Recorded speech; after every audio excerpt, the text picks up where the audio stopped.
Mic check, 1 2 1 2. All right, greetings, scholars. So there is a correction from last class, right? Last class, I was under the impression that, I know the two classes were merged. I thought they were merged into a synchronous course. I think it was actually merged into an asynchronous course. So just so we can kind of like help, so I can stay on task, more than likely, I'll probably still try to stream at 6 o'clock. Just if somebody wants to be live, they can.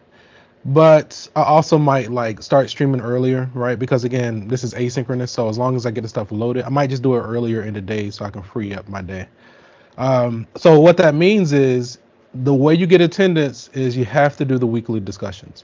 I know there are at least two discussions already posted. I might go ahead and post the third one for next week.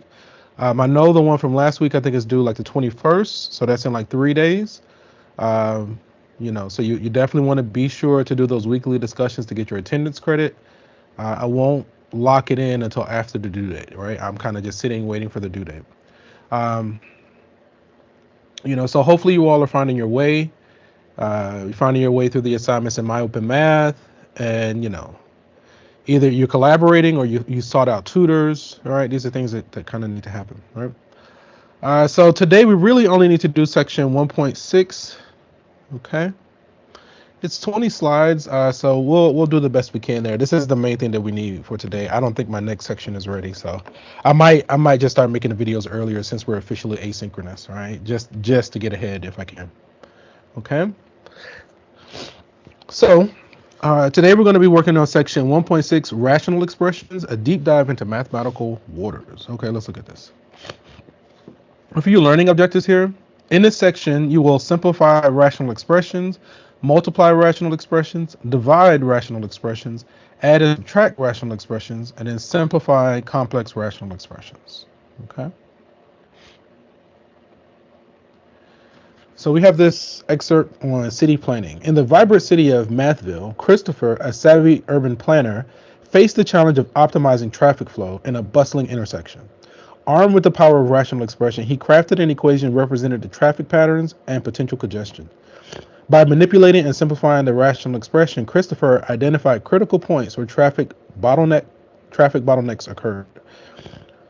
Through this algebraic lens, he strategically adjusted traffic signals, optimizing the flow and minimizing delays. The streets of Mathville transformed into a seamless network showcasing the practical prowess of rational expressions in solving real-world problems. Christopher's mastery of algebraic precision not only streamlined traffic, but also eliminated the invaluable role of rational expressions in creating efficient solutions for urban challenges. All right. So just a little bit of fun there. All right. Okay, let's see what else we got. Uh, so given a rational expression, in order to simplify it, factor the numerator and denominator and then cancel any common factors. All right. So let me grab this and this, and I'll rewrite this because I know this a little bit small. So example 1 asks us to simplify. We have x squared minus 9 divided by x squared plus 4x plus 3. Okay. So to simplify this, what we want to do is factor the numerator, factor the denominator, and then cancel any like factors. So the numerator is a special factoring scenario, right? We have two terms, right? So that's what's called, in this case, it's called difference of squares. We have something squared minus something squared, all right? So then that factors into x minus 3 times x plus 3, right? The only way I know that you can get comfortable with factoring is just through exposure and repetition and practice, right? Practice makes improvement, right? Hopefully you're not thinking perfect. Because if it made perfect, that means you would never have to practice again. And we know as humans, when we don't practice, what happens to our skill level? It goes down, right? Okay, so with the denominator, we're looking for two numbers that multiply to give us 3 and add to give us 4. Right? I think it's what, 3 and 1? Okay, so let's see. We have x plus 3 times x plus 1. Right? So we have like factors that can cancel. This factor cancels this one. And so then we're left with x minus 3 over x plus 1. Okay. Okay, let's keep going. So can the x squared term be canceled in example 1? All right. So here, there's a question that says, can the x squared term be canceled there, right? Sometimes people, they say, oh, there's an x squared and they cancel. Those are the x squared in this context, they're terms, right? We can't cancel terms. Terms are things that we add and subtract, right? Notice it's all addition and subtraction there. We cannot cancel terms that way. We can only cancel factors. Factors are things that are multiplied or divided. So we have to get it in this form here where it's all multiplication and division, and then we can cancel. But in the beginning, there's no multiplication and division, so you cannot cancel across addition and subtraction.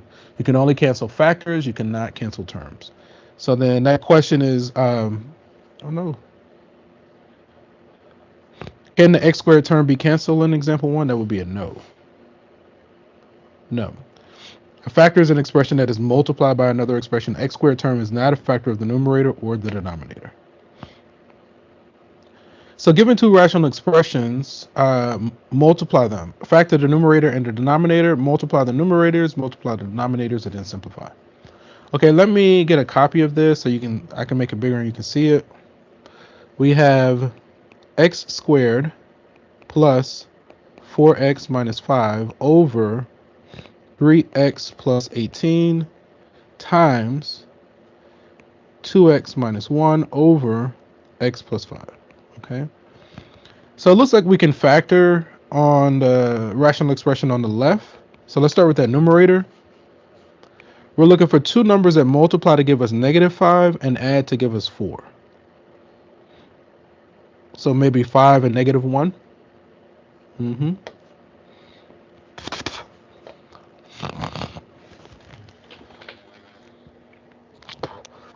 you have to forgive me. I don't know. I keep getting sick as of late. And so it just hit me like earlier in the day. So I think we said 5 and -1. So it looks like we can factor it into x plus 5 times x minus 1, right? And you can FOIL to check it, and you should get back to the original. And then on the right-hand side, because it doesn't look like we can factor that at all. So since we're going to multiply, we say the top times the top and the bottom times the bottom. So we're just going to go ahead and put this 2x minus 1 here. Okay. Now on the bottom, we have 3x plus 18. It looks like both of those terms have a common factor of 3. And we're going to be left with x plus 6. And then we have the x plus 5. Okay. So then it looks like the only common factor is this x plus 5 with the x plus 5. Okay. Show the product in simplest form. So it looks like we can maybe leave it as x minus 1 times 2x minus 1 over 3 times x plus 6. Okay, let's see, how do we do? X minus 1, 2x minus 1 over 3 times x plus 6. That's correct. This is going way faster than I anticipated.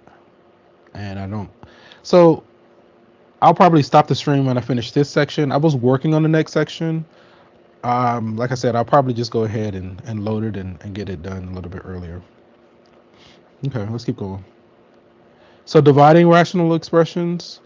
Given two rational expressions, divide them. So first, we rewrite the rational expressions multiplied by the reciprocal of the second, factor the numerators and the denominators, multiply the numerators, multiply the denominators, and simplify. Let's just see this in action. So here we have 2x squared plus x minus 6 over x squared minus 1 divided by, now on bottom we have x squared plus 2x plus 1 under x squared minus 4, right? So when we say one fraction divided by another, we're using the technique of keep, change, flip, right? So we keep the first fraction as is. We'll leave it as, because I'm short on space, I'm going to go ahead and factor that one. We're looking for two numbers. Now off to the side, two numbers that multiply to give us -12. and add to give us 1. I think that's going to be 4 and negative 3. I was going to go through the factors, but it seemed readily available. Let's keep going. So we're going to rewrite this x using those two numbers that we just found. Okay. And I'm going to use the box method to factor this. All right. So something like this. In the upper left-hand corner goes the 2x squared. The bottom right goes the constant. And then that x, we're going to rewrite using the 4 and the 3. So we got a 4x and a negative 3x, okay? So then if we look at the two on top, what do they have in common? We can factor out 2x from those guys. Okay?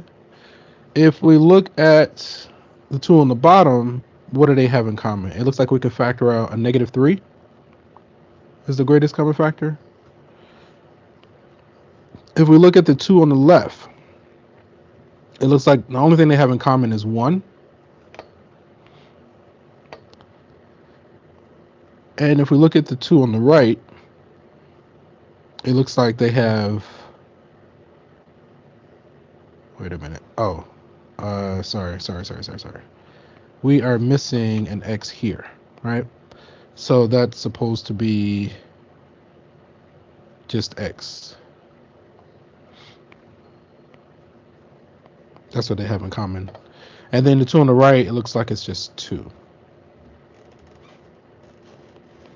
Okay. So then that numerator, my claim is that the numerator factors into 2x minus 3 times x plus 2. Okay. The denominator, difference of squares, we have something squared minus something squared. So that, yeah, I mean, this is fine. So then that factors into x minus 1 times x plus 1. Again, you can check out these by foiling. And practice, factoring just takes practice, right? You just got to keep trying, keep practicing, and it'll eventually sink in. Again, I do encourage you all to collaborate. I don't know if you all have like a GroupMe or something going. I think that's a good idea. And or seek out tutoring. I think I put some instructions in Populi on like the first day on that should work for tutoring, all right? So just check it out and see if you can get it to work. So now, back to the keep, change, flip. We kept the first fraction as is. We changed division to multiplication, and then we flipped the second fraction. All right, so now the denominator is on top, and if we factor it, two numbers that multiply to 1 and add to 2, it looks like it's x plus 1, right? So x plus 1 squared, or I'm going to write it as x plus 1 times x plus 1. And the numerator becomes the denominator. We have something squared minus something squared. That factors into x minus 2 times x plus 2. Okay? So this is all just like one big, the top times the top, bottom times the bottom. And we can cancel any like factors. Let's see. We got this x plus 2 cancels this x plus 2. We got an x plus 1 cancels this x plus 1. I think that's it. Okay.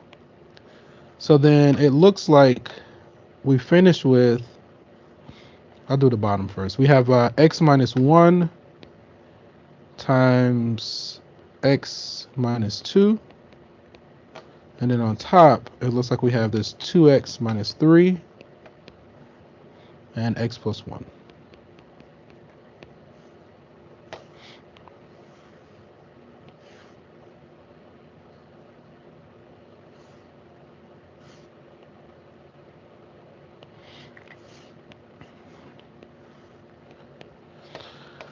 Okay. Testing, yeah. So 2x minus 3x plus 1 over x minus 1 times x minus 2, and that is correct. Okay. So given two rational expressions, let me see how to add or subtract them. So we factor the numerator and denominator, find the least common denominator of the expressions, multiply the expressions by a form of 1 that changes the denominators to the least common denominator, add and subtract the numerators, and simplify. Okay. So let's see this one in action. We have 5 over x plus 6 over y. Okay. So I don't think there's any factoring going on here. And so in order to add fractions, we need what? A common denominator. So we're going to multiply by 1 in some form to get the LCD. It looks like the LCD in this case is just going to be x times y. So in order to get a common denominator, we're going to say this guy times 1 in the form of y over y, and this one times 1 in the form of x over x. All right. Multiplying by 1 doesn't change our answer, but in this context, it just changes the form so we can add the fraction. All right, because again, in order to add fractions, we need the least common denominator. Or we just need a common denominator, but the least common denominator is the ideal one. So then on top, it looks like we're going to have 5y plus 6x. And on bottom, it looks like we just have x times y. 5x plus 6y over x times y. 5y times 6x, yeah, that's right. Okay. So subtract the rational expressions, okay? So the first one that we have is, on bottom, we have x squared plus 4x plus 4 under 6 minus, we got this x squared minus 4 under 2. Again,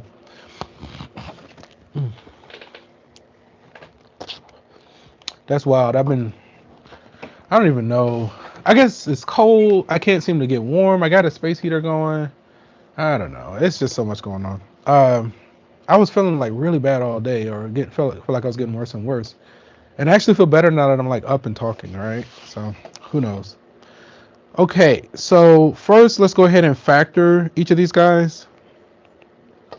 With that first denominator, we're looking for two numbers that multiply to give us 4 and add to give us 4. I think that's 2 and 2.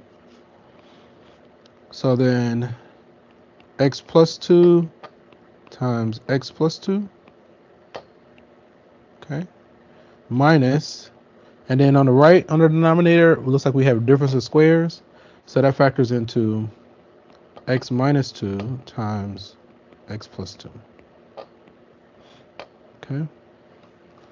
So then we need a least common denominator. They both already have an x plus 2. So we're going to multiply by 1 in the following way. We'll multiply this first one. This first one needs what? An x minus 2. So we're going to multiply by 1 in the form of x minus 2 over x minus 2. And this other one, it needs another x plus 2. So we're going to multiply by 1 in the form of x plus 2 over x plus 2. Okay. So then if we account for these changes, I'm also going to go ahead and distribute this 6. Do I want to do that?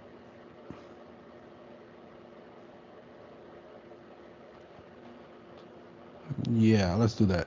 And then let's go ahead and distribute the 2. Okay. So then on top, we're going to have, here, let's write the bottom. We have 2 of the x plus 2. So we have x plus 2, x plus 2, and then x minus 2. We got a 6x minus 12. And we're actually distributing a negative 2 on the right-hand side. So you can rewrite this as plus a negative. We're distributing a negative 2 there. All right, that's easy to miss, so just kind of watch out for that. That's going to be minus 2x minus 4. Okay. So let's simplify that numerator. Again, we have x plus 2, x plus 2, and x minus 2. 6 minus 2 is 4x. All right. Negative 12 plus negative 4 is negative 16. Now we could factor out a 4. We would have what? X minus 4, but nothing cancels when we do that. So this should be okay. Again, we could factor out the 4 and have it as 4 times. I guess maybe we should, all right? I'm going to condense the denominator. So we're going to have x plus 2 squared times x minus 2 under 4 times x minus 4, right?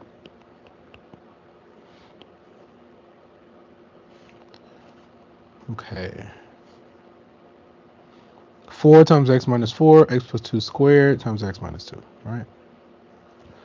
Okay, so this lesson looks like it's becoming short and sweet. Oh, so then we have a question.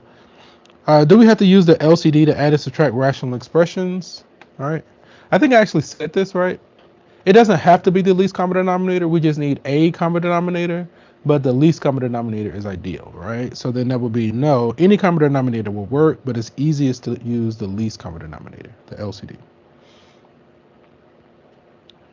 Okay, so given a complex rational expression, how to simplify it? Combine the expressions in the numerator into a single rational expression by adding or subtracting.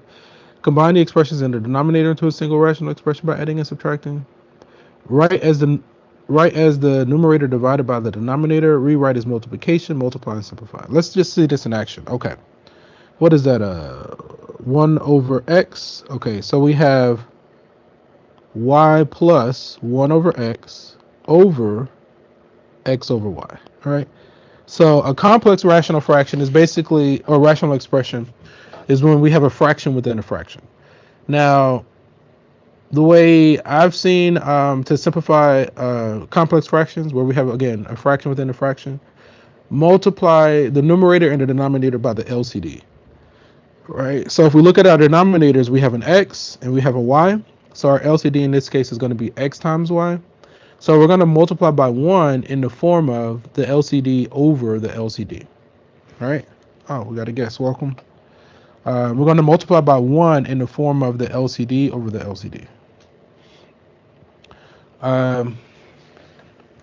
So if you're just joining us, I did make a mistake last time. With the merger of the two classes, they were merged. I thought they were merged into a synchronous course. They're actually merged into an asynchronous course. So I might still continue to stream at 6, but more than likely I won't. Just kind of play. If I stream earlier, I'll kind of I'll make an announcement, say, hey, I've already posted we won't meet. I won't be live at 6. The video's already loaded. All right. I typically won't be live if I make the videos available early. All right.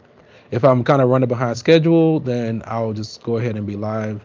You're not obligated to be live. Again, the way you get your attendance credit with this being asynchronous, you have to be sure to do the weekly discussions. There are 2 weekly discussions available right now.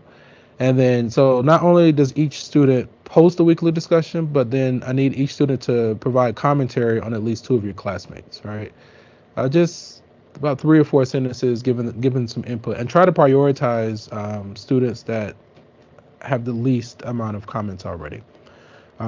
So again, there are 2 discussions available, and that's how I'm going to be taking attendance credit, all right, going forward. So with this one, again, with a complex rational expression where we have a fraction within a fraction, we're going to multiply by 1 in the form of the LCD over the LCD, all right? So the LCD in this case is going to be xy, right? So then if we distribute, we're going to say that times xy and this times xy, and then the same thing here, okay? So then when we do this, xy times y gives us xy squared, and then xy divided by x leaves us with y, and then xy divided by y leaves us with x times x gives us x squared, okay? We could factor out a y, but I don't think we can get anything to cancel. All right, so this should be it.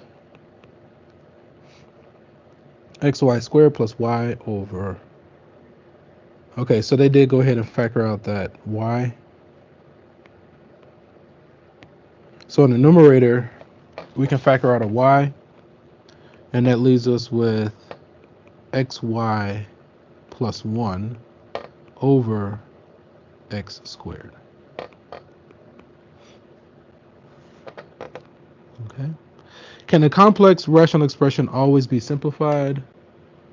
I want to say yes. Let's see. Yes, we can always rewrite a sorry. We can always rewrite a complex rational expression as a simplified rational expression. I think that's it, right? So short and sweet. That's all that I actually have, and that's all that we really needed to do for this week.